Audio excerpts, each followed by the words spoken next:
Hello everyone, welcome to Beyond Teachings. I am Shreya Srivastava, your biology teacher. So, इसके पहले वाले session में हमने बात करी थी किसके बारे में? न्यूट्रिशन के बारे में. तो आज का जो सेशन है वो इंटरेस्टिंग होने वाला है, स्लाइड भी इंटरेस्टिंग है. एंड आज के सेशन में हम लोग बात करने वाले हैं बेसिकली रेस्पिरेशन के बारे में. ऑलराइट, इसके पहले वाले सेशन में जो है न्यूट्रिशन के जो टॉपिक में है वो मैंने आपको बताया था that food is broken down and converted into glucose या फिर अमीनो एसिड के फॉर्म में, ग्लिसरॉल के फॉर्म में कन्वर्ट होता है. बट इस फूड को, जो कन्वर्टेड फूड है, इसको हमारी बॉडी यूज कैसे करेगी? हर ऑर्गेनिज्म की अलग अलग रिक्वायरमेंट्स होती हैं. ऑलराइट, तो कुछ ऑर्गेनिजम्स जो हैं वो ऑक्सीजन को यूज करके ग्लूकोज को ब्रेक डाउन करते हैं. ऑलराइट, और कुछ ऑर्गेनिजम्स क्या करते हैं? ऑक्सीजन की एब्सेंस में इस ग्लूकोज को ब्रेक डाउन करते हैं. सो जब ऑक्सीजन ले करके ग्लूकोज ब्रेक डाउन होता है तो प्रोडक्ट्स अलग होते हैं, एंड जब ऑक्सीजन के बिना ब्रेक डाउन होता है देन प्रोडक्ट्स अलग रहते हैं. इसके बारे में हम लोग अलग अलग करके जानने वाले हैं. सो सबसे पहले हम जान लेते हैं कि रेस्पिरेशन के कितने टाइप्स होते हैं. What are the types of respiration? So the respiration which is carried out using oxygen, that is called aerobic respiration. All right, and the respiration which is carried out in the absence of oxygen, that is called anaerobic respiration. Now aerobic किस लिए? Aerobic नाम से क्या पता चलता है? Aerobic यानी कि एयर, ऑक्सीजन को यूज करके. एंड एरोबिक मीन्स बिना ऑक्सीजन के, ऑक्सीजन की एब्सेंस में. सो जब हम लोग एरोबिक रेस्पिरेशन की बात करते हैं तो क्या होता है? ऑक्सीजन प्रेजेंट होता है एंड हमें simple carbon dioxide and water मिलता है.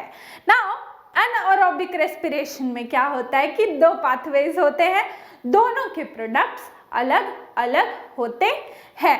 लेकिन ये जो दोनों रेस्पिरेशन है इनका जो फर्स्ट स्टेप होगा, जो बेसिक स्टेप होगा, that is the same.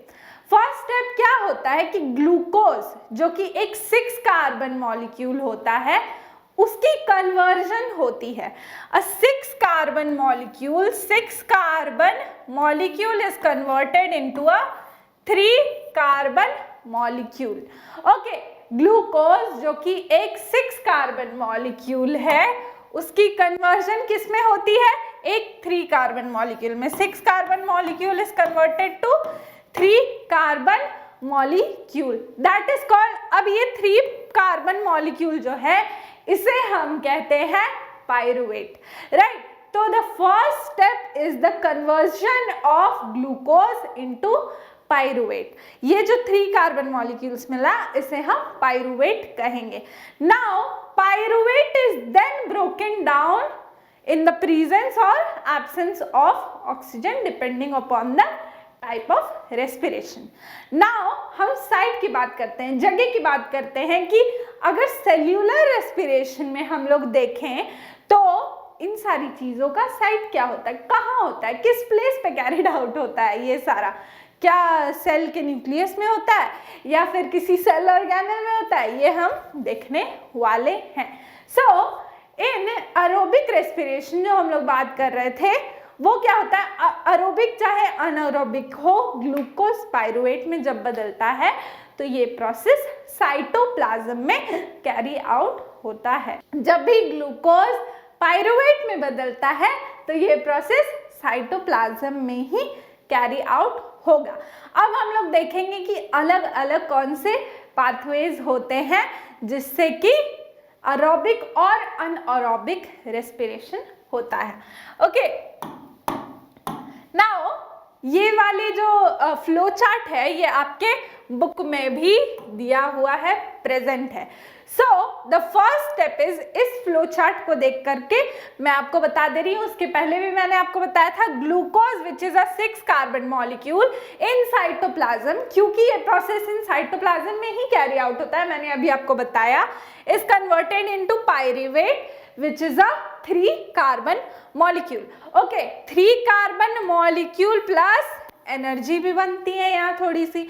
Now अब इस पायरुवेट को ब्रेक करने के अलग अलग तरीके हो सकते हैं। So first is in the absence of oxygen, यानी कि एनारोबिक रेस्पिरेशन हम देख रहे हैं अभी। एब्सेंस ऑफ ऑक्सीजन मतलब एनारोबिक रेस्पिरेशन। अब ये किस में कैरी आउट होता है? ह्यूमंस में तो हो नहीं सकता, ऑफ कोर्स ह्यूमंस ऑक्सीजन लेते हैं, राइट, इन ईस्ट। ये किस में होता है? इन ईस्ट। ईस्ट में क्या होता है कि पायरुवेट को ब्रेक करने के बाद हमें इथेनॉल मिलता है, कार्बन डाइऑक्साइड मिलता है एंड एनर्जी मिलती है। अच्छा, अब अनएरोबिक रेस्पिरेशन हो या फिर एरोबिक रेस्पिरेशन हो, एनर्जी तो मिलेगी भैया, एनर्जी मिलेगी क्योंकि रेस्पिरेशन है। ऑलराइट, लेकिन इस एनर्जी की जो मीन्स फ्रीक्वेंसी होगी वो ज़्यादा या कम हो सकती है। The energy which is released in aerobic respiration, it is much greater than the energy released in anaerobic respiration. जो एरोबिक रेस्पिरेशन में जो एनर्जी रिलीज होगी वो बहुत ज़्यादा होगी, किसके मुकाबले? एनएरोबिक रेस्पिरेशन के मुकाबले ज़्यादा होगी। ओके, नाउ हमने देखा कि सबसे पहले anaerobic respiration, absence of oxygen में हमें क्या मिला? Ethanol, carbon dioxide and energy. Secondly, in the lack of oxygen, ये भी एनारोबिक है इन आर मसल सेल्स। ये कब होती है? मसल सेल्स में होती है, जबकि उन्हें ऑक्सीजन की कमी हो जाती है। तब क्या प्रोड्यूस होता है? Lactic acid plus energy. Now this is carried out in our muscles when there is a shortage of oxygen and this causes muscular cramps. जो muscular cramps होते हैं वो इसी की वजह से arise होते हैं, lactic acid की वजह से। Now the third is in the presence of oxygen, यानी कि aerobic respiration मैंने आपको बताया अभी। नाउ जब ये प्रेजेंस ऑफ ऑक्सीजन में काम होता है, फर्स्ट स्टेप किस में मिला? In cytoplasm. जो ग्लूकोज है, जो 6 कार्बन मॉलिक्यूल्स जब 3 कार्बन मॉलिक्यूल में पायरुवेट में कन्वर्ट होगा तो वो साइटोप्लाज्म में होगा। ऑलराइट, समझ में आ रही है बात? नाउ जब ये प्रेजेंस ऑफ ऑक्सीजन में जब पायरुवेट ब्रेक करेगा तो ये माइटोकॉन्ड्रिया में ही पॉसिबल होगा। हमने चैप्टर सेल में पढ़ा था, आप ऐसे रिलेट करके याद रख सकते हो कि हमने सेल चैप्टर में पढ़ा था कि mitochondria is the power house of the cell. वो हम पावर हाउस उसे क्यों बोलते थे? पावर हाउस ऑफ कोर्स इसीलिए बोलते थे क्योंकि पायरुवेट की जो ब्रेकेज है, जो हम पायरुवेट को ब्रेक कर रहे हैं वो माइटोकॉन्ड्रिया में कर रहे हैं। ऑलराइट, तो माइटोकॉन्ड्रिया क्या कर रही है? एनर्जी रिलीज कर रही है in the form of ATP. That is why mitochondria is known as the power house of the cell. Now जब माइटोकॉन्ड्रिया में in the presence of oxygen जब कार्बन डाइऑक्साइड वाटर रिलीज होगा, pyruvate को break करके क्या मिलेगा? Carbon dioxide and water, proper carbon dioxide और water मिलेगा और एनर्जी मिलेगी। ओके, तो ह्यूमंस की बात करते हैं। आप ऐसे भी रिलेट करके याद रख सकते हो कि क्या क्या प्रोडक्ट्स मिलते हैं जब हम लोग कोई भी एग्जॉस्टिंग एक्टिविटी कर रहे होते हैं, लाइक एक्सरसाइज कर रहे होते हैं, तो ज़्यादा एनर्जी की ज़रूरत पड़ती है। ऑलराइट, जब हमें ज़्यादा एनर्जी की ज़रूरत पड़ती है तो ज़्यादा तेज़ी से रेस्पिरेशन होता है, सांस फूलने लगती है। ऑलराइट, तो कार्बन डाइऑक्साइड तो निकलता ही है जब हम लोग सांस को बाहर की तरफ छोड़ते हैं। वाटर किस फॉर्म में निकलता है? वाटर हमारी बॉडी से स्वेट के फॉर्म में निकलता है। ऑलराइट, जब हम एक्सरसाइज करते हैं या कोई भी एग्जॉस्टिंग एक्टिविटी करते हैं तो हमारी बॉडी से कार्बन डाइऑक्साइड रिलीज होता है एंड वाटर स्वेट के फॉर्म में रिलीज होता है एंड एनर्जी इज रिलीज, जिससे कि हम लोग वो काम को कैरी आउट करते हैं। ऑलराइट, यही है concept aerobic and anaerobic respiration का।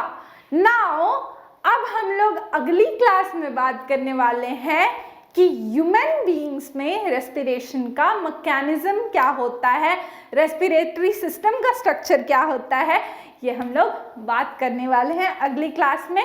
So don't miss the next session, stay tune. तब तक के लिए बाय बाय।